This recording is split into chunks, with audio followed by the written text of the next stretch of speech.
If you guys are going for an AM5 processor, such as the 9800X3D or any non-X3D AM5 processor, and you're looking for an awesome black motherboard to complement your black build, then definitely check out the ROG STRIX B850-E gaming Wi-Fi motherboard. ASUS sent this out to me, so I can give you guys a full walkthrough on how to set it up, how to install it, how to navigate the BIOS, even updating the BIOS as well. So in this video, I'm going to cover almost everything you need to know on the B850-E. So let's go ahead and open this up.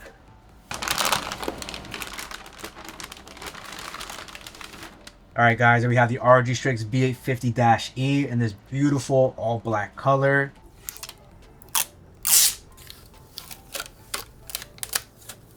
Alright, got all the plastic out. I really love the glossy touches on this motherboard here. It's a nice ROG logo on the top left here that will light up RGB. You have your main M.2 slot. It has some RG on it with some blue accents. Right over here as well, we have for those who dare with some nice blue accents. ROG STRIX on the bottom. This board definitely has great aesthetics. Now let's first take a look at the IO ports that we get with this B850-E. We're gonna have an HDMI port followed by a display port, which isn't common, so I like the fact that they have an additional input type here. So you either have HDMI or display port, and that will connect to your integrated graphics of your CPU if it does have it. We also have a clear CMOS button here. I absolutely love seeing the clear CMOS buttons here. It makes it very easy to reset without having to go through the hassle of jumping anything on the motherboard, which is awesome. We also have a BIOS flashback button, so you easily update your BIOS with a click of a button. We have a total of 10 USB-A ports, which are mixed between 6 10-gig ports, and those are going to be highlighted in red. And then we have 4 USB-As at USB 2.0 speeds. Then we have that box label for BIOS here, so any BIOS updates would go, of course, over here. We also have 2 USB-C ports as well. What's really awesome about this is that you actually get one USB 4 port here, so this is up to 40 gigabits per second, and an additional USB-C here at 20 gigabytes per second. And you do see a little lightning bolt here, so it does have charging capabilities as well. We do get a 5 gig Ethernet port, your Wi-Fi 7 plug. We also get an SPDIF out, a line out, and a microphone input. I would say overall for a B850 to have this many ports at high specs as well, it's what separates this from lower budget boards. Now another feature I like seeing on motherboards here is going to be your LED zone over here. This is definitely useful since it'll give you a whole bunch of codes if you ever have any type of issues, so you can easily identify the problem, or you can even use this to display the temperature of your CPU, which is really useful as well. We also get a good power solution here. We have a 16+2+2. Now further inside the box, they're going to give us a quick start guide, which gives you a nice layout of the motherboard. And of course, it ain't ROG if they don't give you these stickers, so those are included inside the box. You're also going to find an ROG keychain, which is pretty nice. And then you're going to also find a total of 5 M.2 of rubber pieces here.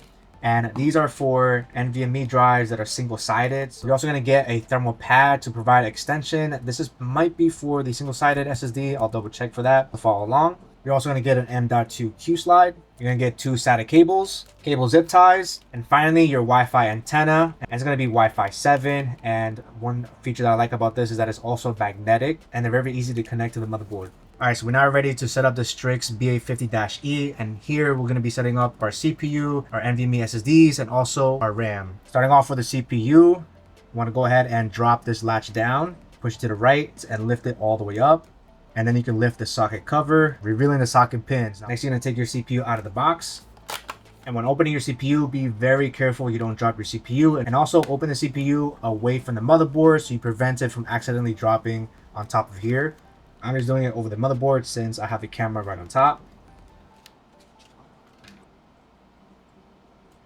Next up, you want to make sure you hold your CPU on the sides. Make sure you don't make any contact on the bottom of the CPU. And when it comes to AM5 CPUs, you're going to locate the yellow triangle on the top left. And that's going to match up with this triangle on the top left as well. And you'll also notice some notches on the top and the bottom, which will also align with the notches on the socket. So now we can drop our AM5 processor inside the socket. Just be very careful. I like to go and position this to the left. Go ahead and drop it. Give it a little wiggle just to make sure it's in place. And then you can drop this cover down. I like to place a firm pressure with the opposite hand. And as you're dropping this latch down, there's going to be some resistance, but just go ahead and push it through. And then you can take this cover off, which may or may not pop off. And I recommend saving this just in case. And now we have our CPU successfully installed. All right, next up, we're going to set up our RAM. Make sure it is DDR5, and I also recommend you make sure that your RAM that you want is on the QVL list of this B850-E to ensure that it's fully compatible. Now, on this motherboard, there's a total of 4 DIMM slots, and they're labeled starting from the left A1, A2, and then for the third slot, it changes to B1 and then B2. If you're only going to be using one RAM stick, then you want to make sure you populate it on the second slot or A2. If you're like me and you're going to be using 2 RAM sticks, then you want to do it on the second and fourth slots or A2 and B2. And of course, if you're going to be using 4 DIMM slots, go ahead and populate all of them. Now, before we install the RAM, we got to make sure we drop down these latches on top. So since I'm using 2, I'm going to drop down the latch of A2 and then a latch on B2. Now there's only latches on the top. There's no other additional latches on the bottom, so you don't have to worry about that. Next, you're gonna grab your RAM stick here and you're gonna pay attention to this notch right over here in the middle. And you wanna make sure you line that up with the silver trim right in the middle. And you can see that these don't line up at all. But if I were to flip it over, now you see that the notch lines up. So this is the correct orientation. So go ahead and slide it right on top. Since there's only one latch over here, you're gonna notice that this side sinks in first. So go ahead and apply pressure all the way down until you hear it click. That's one click, and then one final one on the top. And that closes that latch. Grab your next RAM, make sure you line up the notch just to make sure. Slide it right over.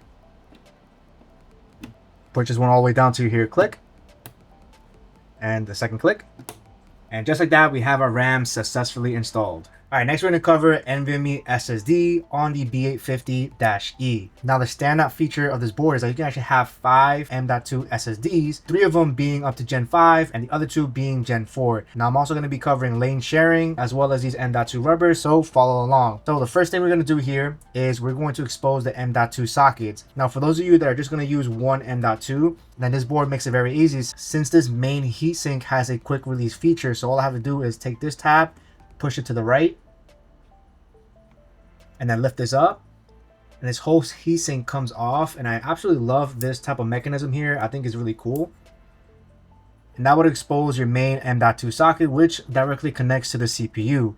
Now for the additional 4 slots, we do have to remove this giant heatsink on the bottom, which you are going to need to use a screwdriver to unscrew these 4 screws. And these screws don't come all the way out, so just loosen them up all the way. Once you have that loosened up, you can go ahead and lift this whole heatsink off. And with that out, it's going to reveal the 4 additional M.2 sockets. Now the first 3 M.2 sockets can support NVMe's up to Gen 5, with the bottom 2 only supporting up to Gen 4. Another thing to note is that all 3 of these M.2 sockets connect directly to the CPU, giving you maximum performance, while the bottom 2 M.2 sockets connect directly to the B850 chipset and then gets routed to the CPU, so you're not going to get the best performance. And then finally, as for lane sharing, the only sockets that share bandwidth with these 2 PCI Express slot, with the top one being your main one, this is where you would install your graphics card. On the bottom is where you usually install expansion slots if you want to add those. These 2 M.2 sockets, number 2 and 3, share lanes with the main slot here. So if I were to put an SSD on either 2 or 3, this main slot drops from 16 lanes down to just 8 lanes, basically cutting the bandwidth in half. And then the only other M.2 socket that shares bandwidth is going to be this 4th one. And if this 4th one is being used, then this PCI Express slot automatically gets disabled, so you won't be able to use this at all. So with that out of the way, we're now ready to install our NVMe SSDs. Now for your primary, my recommendation is just to populate it on the main M.2 slot. And right over here, you do have to remove this sticker here, which is going to reveal the thermal pads. And before you install the NVMe SSD, you want to first identify if your specific NVMe is single-sided or double-sided. The easiest way that you can tell is that on one side, you'll see all these components over here, and on the opposite side, you can see it is completely flat, meaning that this is a single-sided NVMe SSD. If this was a double-sided, then you'll see these type of components also located behind the actual NVMe SSD. And so if you're like me and you have a single-sided NVMe SSDs, then you want to go ahead and go inside the box and locate this over here, the M.2 rubber. And you get a total of 5 of these little black rubber pieces that kind of look like small little Legos. Now, while they are optional, I recommend it for single-sided so that when the heatsink goes in, you have maximum contact pressure. So if you have a single-sided NVMe, I recommend using these. And all you have to do is line this circle and put that right inside that circle, just like a Lego piece. Go ahead and just push that in. And then for the last one, this one takes 2. And just to give you a close-up of what those M.2 rubbers look like. Now that we have the M.2 in, let's go ahead and install this. All you have to do is locate the notch right over here. And that's going to line up to that notch over there. So make sure you have the first one face this way. And then you just bring this NVMe in an angle. And then you just push it right in. And once that's in, go ahead and push this down. And you're going to see this little black clip. Just push it back gently. Push the SSD all the way down. and this clip will lock this SSD down.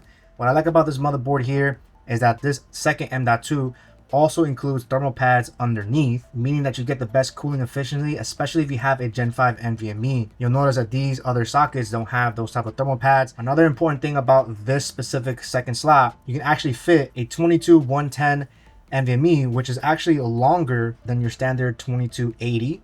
And there's this little Q-slide clip here. If you ever want to move this all the way to the longest position, you can go ahead and press and hold and push that all the way to the back. And if I showed you a quick glimpse real quick, you can see that extra room there to accommodate that longer SSD. And then for other sizes, you can just push this down further, and you can accommodate other sizes of NVMe's if you have like the really smaller ones. But we're gonna leave it at the standard, which is the 2280. And if I want to populate the second NVMe, same thing, I would have to remove the sticker. And just to show you real quick how the sliding mechanism works, before you push down, just go ahead and push this slightly to the back, push the NVMe SSD down, and then you can just let go, and that locks it in place. And if you want to remove it, just push that back, and that comes out very easily. Now, I'm personally not going to use the second or the third slot because it does reduce the main PCIe down to 8 lanes. So I personally want this to run always at 16 lanes because I do have a Gen 5 graphics card. So for those of you guys that want the maximum bandwidth, then the only other two sockets that you can populate would be sockets number 4 and 5, which can only max out at Gen 4. And they also connect to the chipset, which, like I said earlier, is not going to give you the most optimal performance compared to these top two sockets. So that's something to consider. It all depends on how you want to run it. Now, the two additional NVMe that I'm going to be using here, these are both single-sided. We are going to be using M.2 rubbers. And to give you a super close-up here, the M.2 rubbers is going to go right here, and then if you're going to use the top two sockets, then you'll put an M.2 rubber here and in the middle of that screw. So I'm going to take the M.2 rubbers, I'm going to put that right in. Again, just like Legos, they go in very easy. Now that we have those in, we're going to do the same thing. We're going to locate the notch, and that's going to match this notch over here. You're going to put it at an angle, push that right in. And then for sockets number 3, 4, and 5, they have this little gray clip where you just push this to the back, push your SSD all the way down, and then you let go of the gray clip, and that locks into place. That right in, push it to the back. All right, and that's in. So we have a total of 3 NVMe SSDs. So I like the fact that you get a total of 5, and I can actually populate 3 NVMe's without having to worry about my main GPU lane going down to XA. So I do appreciate that flexibility. Now that you have all your NVMe's in, it's time to go ahead and reinstall the actual heatsinks. We're going to start with the main one, and on the bottom here, you're going to notice another sticker. So we're going to make sure we're going to remove that to expose the thermal pad. And I want to make sure that this is also in the opening position, of course. And then you're going to lock that back into place here. Goes right in an angle. Since we have those M.2 rubbers, pushing this down is going to have some type of resistance versus not having it. So just a little FYI. So you want to go ahead and push this down with a good amount of pressure, and then you can drop this latch down to lock it in place. And finally, for the bottom C-Sync, we want to turn it around, and it's going to expose all of our thermal pads, and you just want to remove the ones that you're actually using. I'm only using these bottom 2, and so I just have to remove these bottom 2, of course. So here's 1, here's 2. Final note, and one final note, if you happen to have that extra long NVMe drive, this thermal pad is used to extend the thermal pad for that specific NVMe. Just an FYI, if you have those, let me know. If any of you guys have a 22110 NVMe, please let me know, because that size is crazy. So we're just going to line it over the screw holes again, and then we're going to screw all 4 screws in. All right, now that we have the CPU, RAM, and the SSD all installed, we're now ready to install the motherboard on our PC case. The last thing that we really have to do here is replacing these black pieces here with whatever cooler you're going to use, whether that's an air cooler or an AIO. I'm going to do that after I install the case. All right, now we're ready to install the STRIX B850-E on our PC case, and we're working with the Evo RGB. Go ahead and grab your motherboard and be very careful. I like to lower the motherboard down gently, and with my opposite hand, I like to go through the IO port here and grab the other end so I can easily guide it. Now, since I already have a pre-installed fan, it's going to be a little bit more tight, and I also have cables all around, so I got to work through that as well. But just be nice and gentle. You should be able to center the motherboard where all the screws line up perfectly in the center. And next, you're going to want to grab 9 motherboard screws, and you can find this in the accessory box of your particular case, and then screw all 9 in. Now that we have all 9 screws in, let's go ahead and connect the majority of your PC case connectors that you may or may not have. Starting from the top left, this is where our CPU power cables go. And this one takes 2 8-pin connectors. So you want to grab your CPU power cables. Make sure you're connecting it with CPU being labeled on it. And you generally want this tab to be upwards when you're connecting it. And you should hear a nice click. I'm going to start with the left one here. All right, first one's in, and the second one. All right, so both 8-pin power connectors are installed. I will touch upon the AIO Pump Header after we connect everything else. The next main connector is going to be your 24-pin power connector, and that's going to be this large connector here. Make sure this tab is facing towards the right. You can go ahead and connect that in. Now, these are the Lian Li streamer cables. These are extension cables. Next cable is going to be your USB-C connector, and this cable you're going to see if your PC case offers USB-C connectivity. If your PC case doesn't have USB-C, then you might not see this cable at all. In this case, you can just skip that, but this one gets connected right over here and this connector here, so they're very easy to connect. You just connect that right in. Make sure you push that all the way in. Next common connector that you'll see is going to be your USB-A connectors, and you're going to notice a notch right in the middle. And the USB-A connector is located just below the USB-C. Now, since this one is located on this bottom grommet, I'm going to go ahead and move it on the top grommet here. That way it kind of matches and blends in. I'm going to connect that right in. I do like the fact that they have the USB-C and the USB-A very close together. If you're using any type of SATA drives, all of those connectors are going to be located right over here. They have like a right angle orientation. And right in the center over here, you have a 4-pin PWM fan connector. It is labeled number 5. In case you need to know positioning, and this motherboard has quite a few 4-pin PWM connectors, which I'll definitely touch upon. And next important connector is going to be your front panel connector, and that's going to be located all the way on the bottom right of the motherboard. So make sure you match that up and connect that. And this is going to control the power button of your case. Now our front panel is connected. And right next to the front panel, we have 2 additional PWM connectors labeled fan number 3 and fan number 4. Moving along, you may or may not have an internal USB header. Now this internal USB header is connected to my USB hub inside the case, which gives me 4 additional USB headers. The Strix B850-E has 2 internal USBs, so if you need more than 2, then I recommend having a powered USB hub just in case. You may or may not have internal USBs, but for most LCD AIOs, you'll definitely have that. So I'm just going to connect that real quick. Make sure you match the missing pin, of course. All right, next up is going to be our addressable RGB connectors. Now, this specifically connects to the RGB lighting of the actual case, but depending on the type of fans that you have, addressable RGB fans, and like I referenced earlier, we have a total of 3 addressable RGBs, 1 on the top right and 2 on the bottom, and they're coated in white, which is very easy to distinguish. We just have to match up the pins, and you can use any one of these. All right, I'm going to tuck that all the way in. And here are 2 additional PWM fan connectors. Finally, your HD audio cable, and this controls the 3.5mm jack of your case. And this has a total of 9 pins with 1 missing. So you just make sure you mash that up, and that's going to be on the bottom left. It's the last connector. Make sure we push that all the way in. Now, since I'm using the SL Infinity fans, they're all connected to the SL Infinity hub inside the case, which is why they're not connected to PWM connectors or the addressable RGB header. So it's going to depend on your specific build, whether or not you have those additional connectors. All right, now that we have most of our connectors connected to the motherboard, the final thing here to install is going to be our AIO. Now, this could look completely different depending on the AIO that you have. Some AIOs have brackets or standoffs, so follow the manual of your specific AIO or air cooler. But when it comes to AIOs, you're more than likely going to have to remove these 2 black pieces. To remove that, we're going to use a Phillips head, so a total of 4 screws. Once those 4 screws are out, you can finally take these 2 pieces out of the way, and that's going to reveal 4 mounting screw points as you would install either brackets or standoffs, whichever one your particular AIO uses. All right, once we have our standoffs installed, next step here is to install our AIO pump. Now, if you're using a brand new AIO, chances are you're going to have pre-installed thermal paste. So in that case, go ahead and just place that over and follow the instructions. But since I'm reusing this, I do have to reapply thermal paste directly on the CPU. And the thermal paste that I'm personally going to use is going to be the Arctic MX4. And I'm going to place that directly on top of the CPU with an X pattern. You can go for a P size. So I'm going to do a nice little X.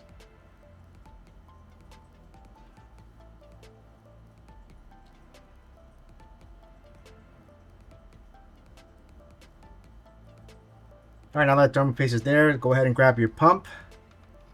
Position that over the bracket or standoff. And again, follow the directions here. And you can go ahead and screw all 4 screws in. All right, now our AIO pump is installed on our CPU. And if you have an LCD screen and if it's removable, then go ahead and reapply that again.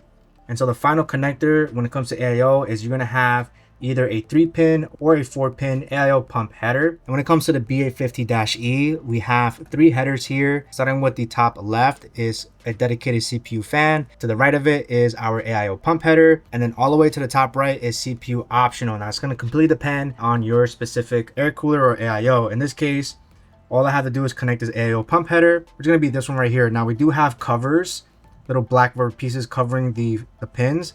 So go ahead and remove the black rubber cover. A little hard to remove, but make sure you just take that completely out. And that's going to reveal the 4-pin AIO pump header. And then we're going to grab the connector here, locate that little tab. You're going to match that tab on this board. Is going to be more towards the right. So you just line that up and you connect that in. And then you can cable manage. All right, now we have all the connectors in. Depending on your specific AIO, if you have a set of fans that utilizes an additional 4-pin header, you're more than welcome to put that under CPU fan or CPU optional, preferably CPU fan, but that's again, it all depends on your AIO, so follow the manual on that one. So now we're almost done. The last thing here is to install our graphics card. All right, now we're ready to install the GPU. I'm going to be using the Asus TUF Gaming 5070 Ti.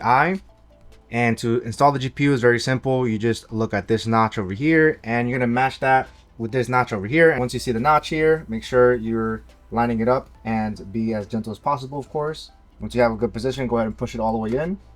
And then you can go ahead and screw in your GPU. Now, if you want to remove your GPU off of this B850-E, then it uses Asus's new quick release feature where instead of pressing a button, you can actually just pull it from the left corner and it comes off. So my recommendation is to hold your GPU with 2 hands, one on the outer part and then one on the opposite hand. And you're going to pull it from the left corner. So as long as you pull it from the left corner, if you try to pull it from the middle or from the right, it's not going to come out at all. It'll only come off if you're pulling it from the left corner. So being very gentle, just pull it out from the left corner and it comes off very easily without having to push a button. But I'm going to go ahead and plug that right in. All right, so once you have your PC on standby, one of the features that I love about ROG motherboards is that the ROG logo will light up, letting you know that it is on standby mode. Now, if that's something that you don't want, you can definitely disable that feature, and you're also able to change the actual color on standby. But that's a personal feature that I really like on the ROG motherboards. And overall, the design of this motherboard looks really nice in an all black PC build. I think they did a great job on the aesthetics of this board. And one final thing when picking up a B850 motherboard, since I have a Ryzen 9000 series CPU, I actually don't have to update the BIOS to ensure that it is going to work because the B850s are 9000 ready. Now, I'll still show you guys exactly how to update the BIOS, but my recommendation is to power it on first, see if it boots up. If it doesn't boot up, then you can update the BIOS, and you can click ahead to the section of how to update the BIOS. But I have a 9800 X3D, and we're just going to power it on real quick and just to see what we get. I'm going to start dimming the lights here, of course. All right, now as you're booting out, you're going to notice a couple of codes that might show up with a couple of LEDs that will light up as well. You can see right over here that we have a new CPU installed. And when you see that, all you have to do is on your keyboard, you're going to hit the Y button here. I mean, at least that's what I personally do. I just reset the FTPM. And then you're going to give it some time to do what it has to do here. And once again, the LED cycles will go through a whole bunch of different codes. And if it ever gets stuck somewhere, then you can reference the code to diagnose any type of problem that you may have. And right over here, you should see the screen boot up. It'll detect all of the hardware that you currently have. Let me see if I can position just a little bit higher here. And if you're using an AIO, sometimes you'll see this over here which says CPU fan speed lower limits. And we just have to set that to ignore in the BIOS, of course, because we're using an AIO. The BIOS is not detecting a CPU fan. So to bypass this, we're going to press F1. So on your keyboard, you're going to hit F1. It should immediately throw you into the BIOS. All right, so now that we're in the BIOS mode, it automatically defaults to easy mode to make it, of course, easy for the most important information to be on the front center. Now, one of the great things about the B850 is that the resolution of the BIOS can go all the way up to 4K, which is awesome. This is a 1440p OLED monitor, by the way. And right on top of here, we'll have information of the motherboard. Right over here, you'll find the BIOS versions. And of course, you have a lot of details here. Now, the first thing here was the ignore CPU. And in order for you to set that to ignore, you want to go to the bottom right where it says advanced mode or F7. You click on advanced mode. And then you're going to go to where it says monitor. And on the monitor here, you're going to see temperature monitor, or it might be a fan speed monitor. Let me double. Yeah, it's definitely fan. All right, so fan speed monitor. So right over here under CPU fan speed, you'll see that it says NA, because we don't have anything currently connected on the CPU fan speed. If you do, then you wouldn't have to do anything. It should automatically read out the RPMs, and any other RPM fan signals are going to be over here, and they should be detected as well. And right on the bottom, we have the AIO pump speed. And yes, we do have the AIO connected, and that's automatically reading out the RPMs of the actual pump. And so since we don't have a CPU fan speed, we're going to click on this and we're going to set this to ignore. That way the BIOS won't bother us about the whole CPU situation. Now I'm going to go back to easy mode real quick. And since this is still our first time booting up, I just recommend just going through the boot up first. Before you start to tweak anything else, such as overclocking your RAM, because by default, you're going to have, if you're using 2 RAM sticks, it'll be 4800 megahertz or mega transfers. And right over here, you'll see the EXPO. You can easily enable that, but leave that disabled for now because we want to make sure that everything works first. And right over here, all the way on the right, we have the boot priority here. If this is your first time installing Windows, then you should see that USB drive over here. And when you save and exit, it should automatically take you to the installation screen of Windows. One last thing I want to touch, if you have PWM fans, you can control it under Q fan control, and you can set the curves of each of your fans that are connected to your motherboard if you don't want to use any type of software, for example. However, I like to use the Armory Crate, but you're more than welcome to customize your curves now if you wanted to. For now, I'm just going to exit that, and I'm going to hit save and exit. So the only thing that we did here is set the CPU fan speed to ignore, and then we're just going to hit OK. And it'll automatically restart your PC, and it should automatically start again. As you saw there, I'm just going to move this a little bit more to the left so you're going to see 15, and 15 is usually the number reserved for memory training, and this process can take a very long time, especially if you're overclocking your RAM. Just let it go through its motions, and obviously we have a whole bunch of different codes going around. Little LEDs will blink and all that good stuff. All right, and as you can see here, we have the ROG logo. All right, so far everything booted up perfectly, and I did not even have to update any type of BIOS because again, it is 9000 series ready. So with everything booted up, you should notice your LED giving you a number, and that number is actually monitoring the temperature of the CPU. In case you use other monitoring temperature software like Hardware Info 64, that temperature is not going to be the exact same readout as the one in something like a Hardware Info 64, for example, because under CPU over here, it's currently reading at about 35 degrees, and the difference in degrees is about 5 from the LED to the software. And sometimes it could differ up to 10 degrees sometimes. However, if we scroll down to ROG STRIX B850-E, you'll see over here that we have the temperatures for the motherboard, and then we also have the temperature for both the CPU package and the CPU. While this temperature over here, as you can see, which is 30, that's a number that's being represented in the LED zone. Just in case there's any type of confusions for those that use monitoring software and you see some type of discrepancy, then that's basically where you see the difference. For those of you guys that want to control your motherboard through a software, especially controlling the RGB elements of that ROG logo and any other ASUS products that you also have, then you want to download ASUS's Armory Crate, and there are currently 2 versions that you can download. There is the light package, and then there's the full installation package. You can go for the light package if you want, and that'll detect the devices automatically and install everything that needs to be installed.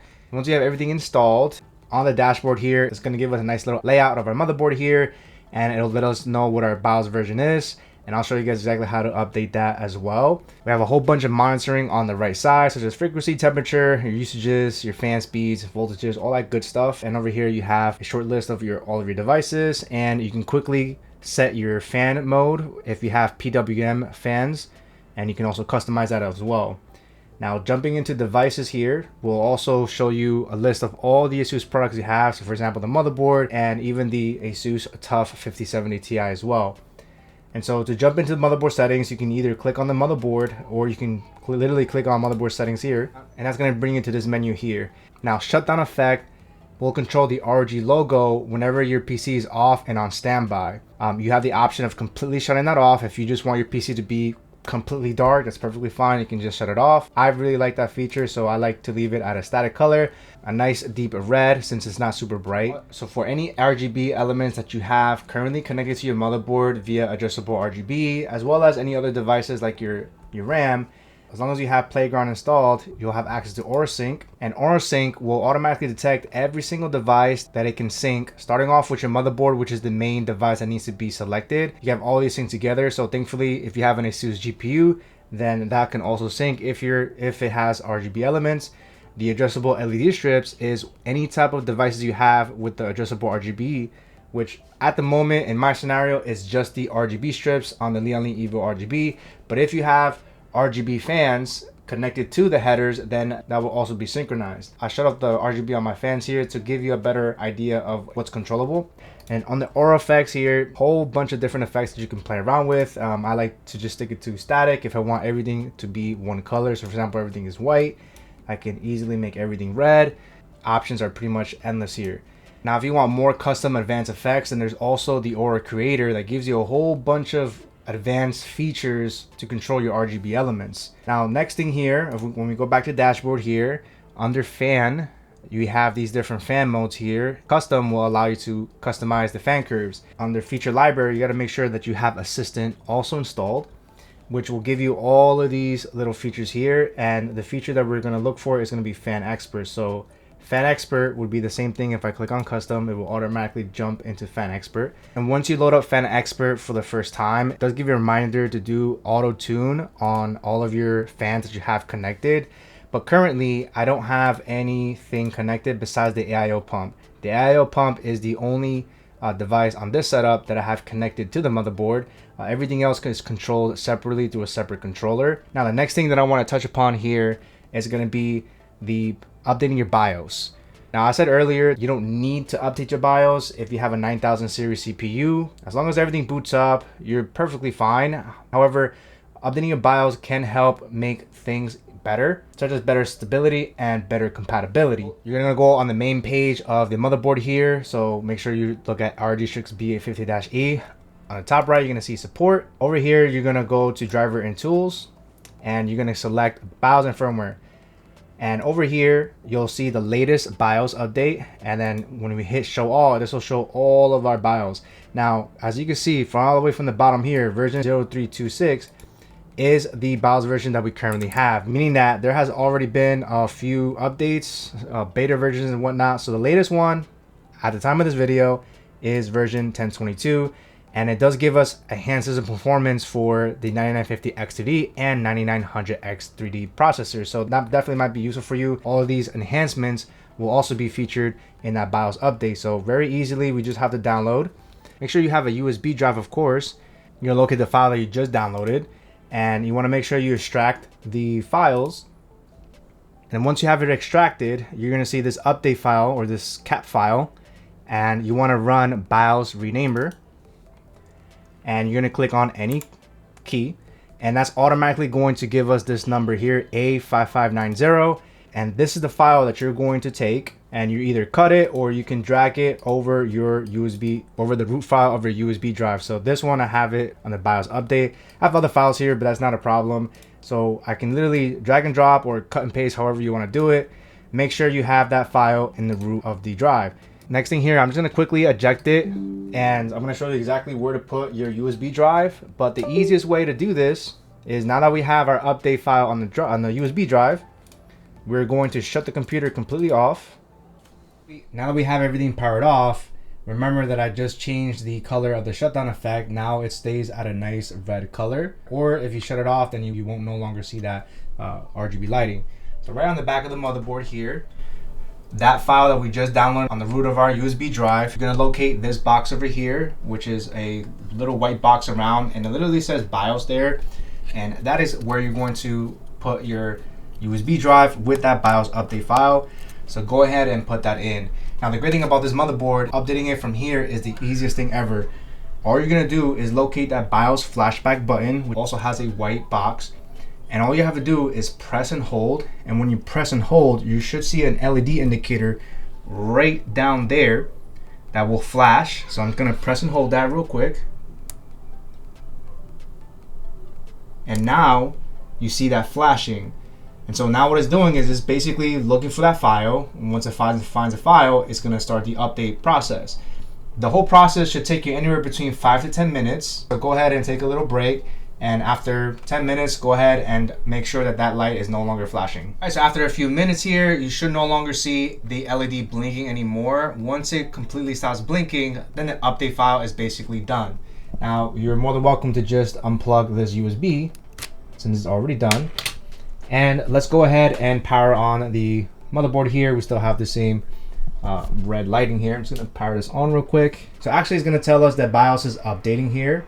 So it looks like it wasn't 100% finished yet, but after that it should automatically start again. All right, now we have a BIOS is updating LED firmware.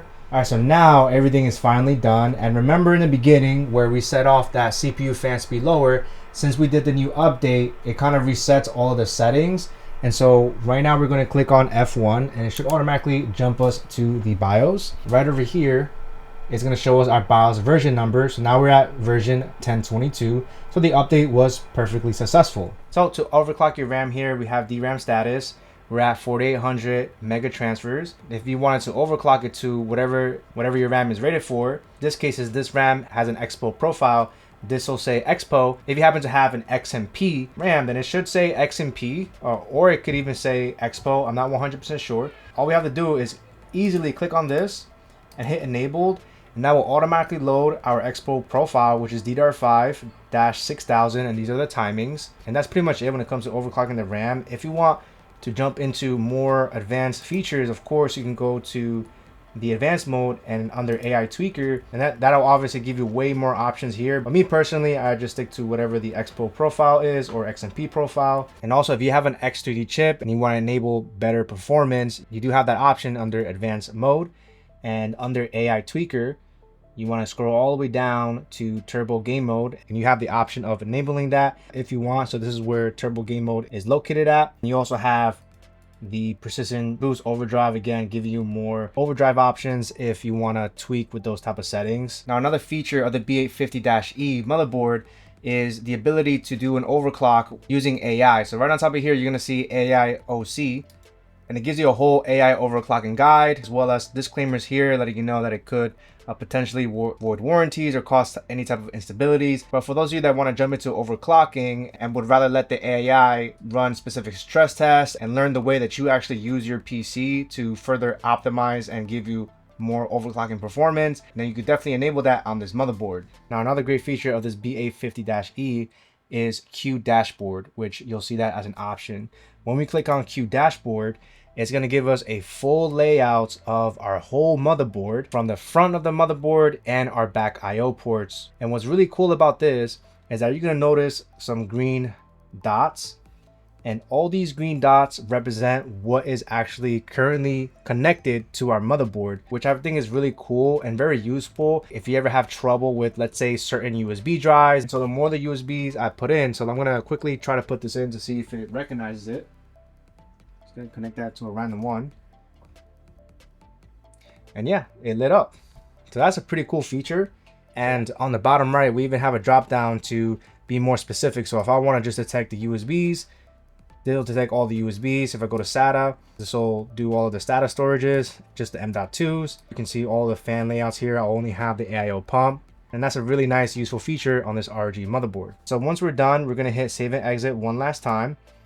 And what this is going to do is it's going to set the EXPO profile, and the CPU fan speed we have to set to ignore again, and we'll just hit OK. And you're just going to give that some time, of course, for everything to boot up again. All right, now that everything's finally booted up, going back to Armory Crate here, same thing here. We can see the BIOS version now showing 1022, and our RAM now shows 6000, and we can also click on the task manager, and that's another way to pull up the speeds of your RAM. So you can see right here is 6,000 mega transfers. All right guys, so I pretty much covered almost everything you need to know on the ROG STRIX B850-E gaming Wi-Fi motherboard. And overall, I think this is a solid choice for those looking for a high-end aesthetic black motherboard without having to pay double the price on the X870E-E motherboard variant. However, this does give you a lot of great features. Hopefully you guys enjoyed this video, and I appreciate ASUS for sending this motherboard out to me so I can make this tutorial and setup for you guys. I'll catch you guys on the next one. Firewolf out.